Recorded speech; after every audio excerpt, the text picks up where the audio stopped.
Don't make me look too neat, you ruin my image. I spend my entire day messing up my hair and you're making it straight. You got to give him that Bernie edge. That's right. Okay. You look beautiful. Thank you. Thank you, Senator. Bernie, you look great too. Thank you. Let me get your thoughts on something. You're a Jewish Democratic Socialist whose campaign manager is a Pakistani Muslim dude named Faiz. Think of that image. When that image goes to the White House, people are going to lose their minds. I don't know that people are going to lose their minds. I mean, we don't hire people because they're Pakistani or because they come. We have some wonderful woman who's from Saudi Arabia, a number of Jewish people on our campaign. We have a lot of African Americans. We have Latinos. We hire people because they can do the job, because they're smart, they're hardworking, and they could do their job. And I don't give a damn where they came from or what their religion is. No, maybe that sounds radical, but that is what I've... No, that is very radical, because I get it. You're Jewish, but you're pretty Muslimish. A lot of the stuff that you've talked about... I've been called many things in my life, never Muslimish. Muslim-ish. Muslim-ish. This is living room stuff, and Faiz, when you leave, Faiz will break it down for you. You know what it is. The stuff that you talk about is stuff that I've been hearing in my living room for a long time.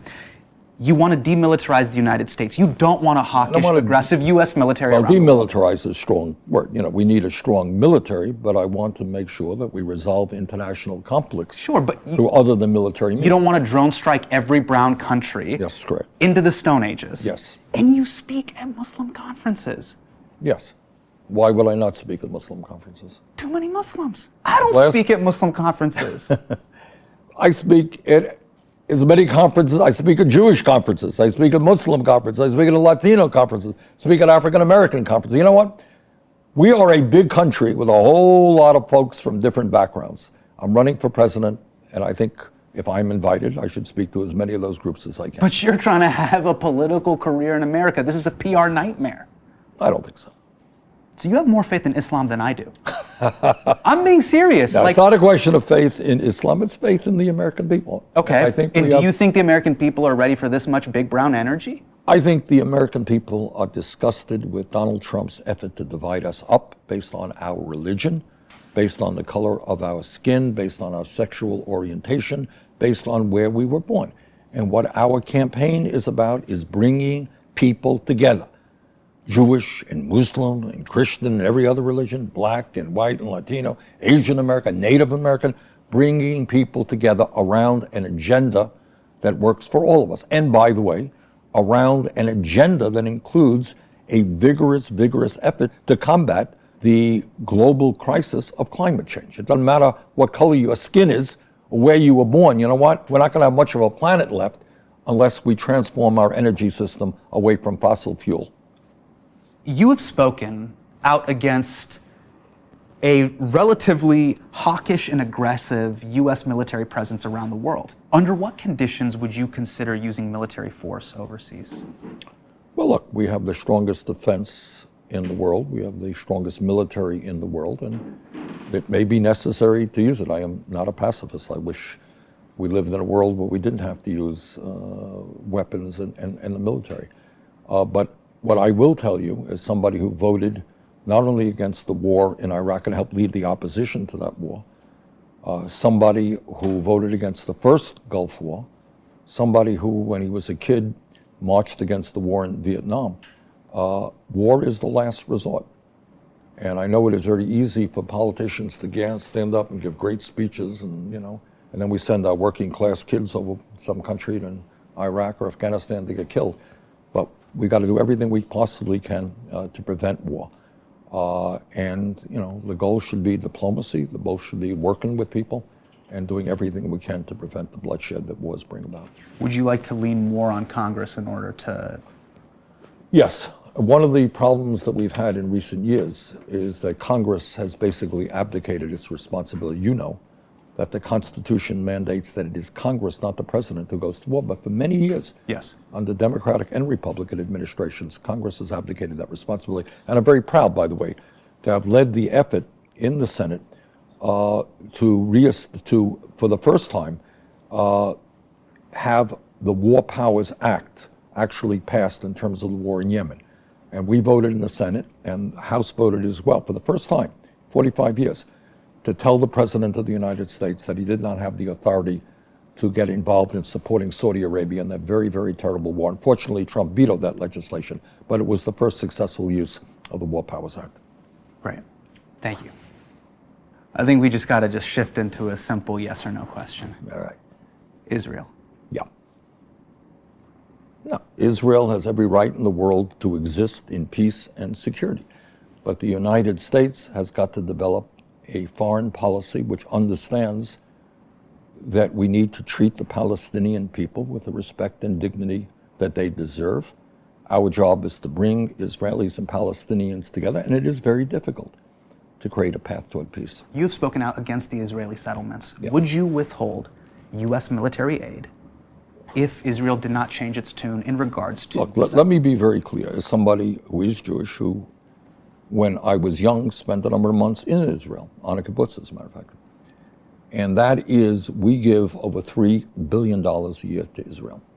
And in recent years, under Netanyahu especially, we have seen this government become an extremely right-wing government, I believe a racist government. And I think the taxpayers of this country have a right to say to the Israeli government, look, we support you, we want to help you, but you know what? You have to treat your neighbors with respect and dignity. And we have a strong carrot, and that is the kinds of billions of dollars we're giving to Israel. This is in regards to the aid. So let's say, hypothetically, Bibi's nightmare comes true. You become president, and Iran wages war on Israel. Do you send aid even if they don't change their tune in regards to the settlement? We do everything we can to prevent that. I have a great deal of, look, you got a region of the world which has been in turmoil for a very long time. And all I can tell you is that the United States has got to have a foreign policy which is even-handed. What does that mean? It means that we work to do everything we can to bring the Israelis and the Palestinians together.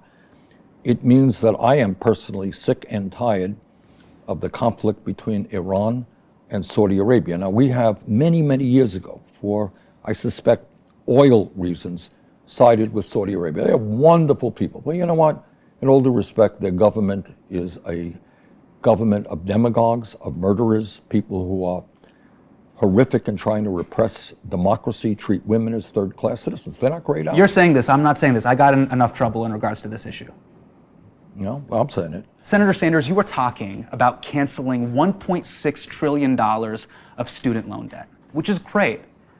But what about the people who just paid off their student loans? What are you going to offer them? Well, we're going to offer them Medicare for all. We're going to offer them the opportunity to send their kids to college, public colleges and universities, tuition free. We're going to offer them good paying jobs, et cetera, et cetera.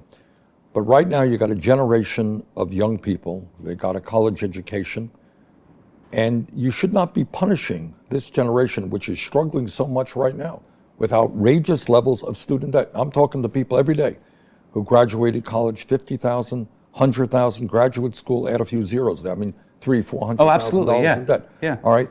These people can't get married and have kids. They can't buy a home. They can't buy a car. They're paying, I talked to a woman in New Hampshire. She's not only still paying off her own student debt, she's paying off her daughter's student debt. All right, that's fairly insane. So if we could give $1 trillion in tax breaks to the 1% large corporations, which is what Trump did, if we could bail out the crooks on Wall Street to the tune of trillions of dollars of zero interest loans, you know what? We can cancel all student debt in this country. And that would be a tremendous boon for the economy. Instead of paying off, $200 a month student debt, people go out, be able to buy a car, be able to buy their own home. All right, 50 years ago, many public colleges and universities were virtually tuition free. Do you know that? University of California. Tuition free? Virtually tuition free, that's right. So people were able to go to college without coming out deeply in debt. It's a reasonably new phenomenon that you have to come out of college with $50,000 in debt, and I think we should address that right away. Sure. Your debt plan would also give a lot of money to rich families. That's kind of off-brand for you. Why not set a cap? But why not just set a cap because I'll on tell you who why. gets that forgiveness? Because I believe in universal programming, and that means right now you got public schools in New York City, right? Yeah. In America. Rich kids go to the public schools, but we say public schools are available to everybody. You got Social Security. The richest people in this country get their Social Security check. Doesn't mean much to them, but they do. everybody's in, everybody contributes, everybody gets.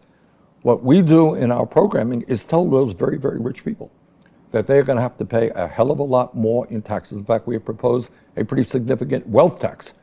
So we believe in progressive taxation, but we believe in universal programs. If some wealthy person, I don't know how many billionaires send their kids to public colleges and universities, they choose to do that, that's okay.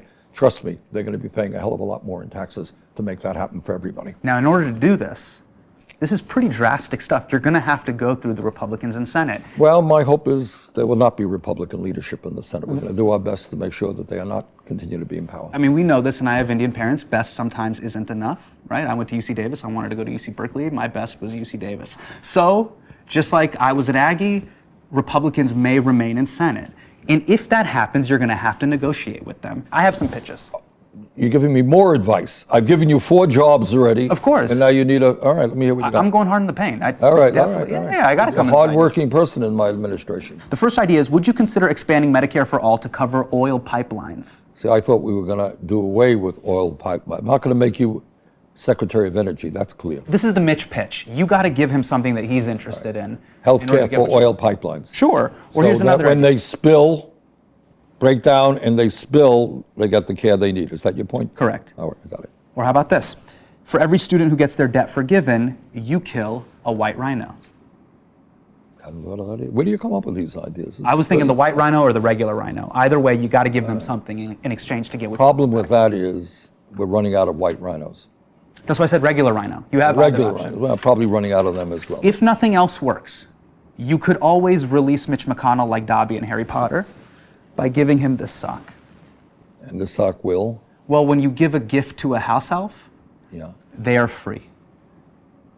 So you just walk over to Mitch and say, this is for you. All right, I'll see Mitch soon, and I'll make sure that he gets this. Free Mitch. Free Mitch. Okay, you got it.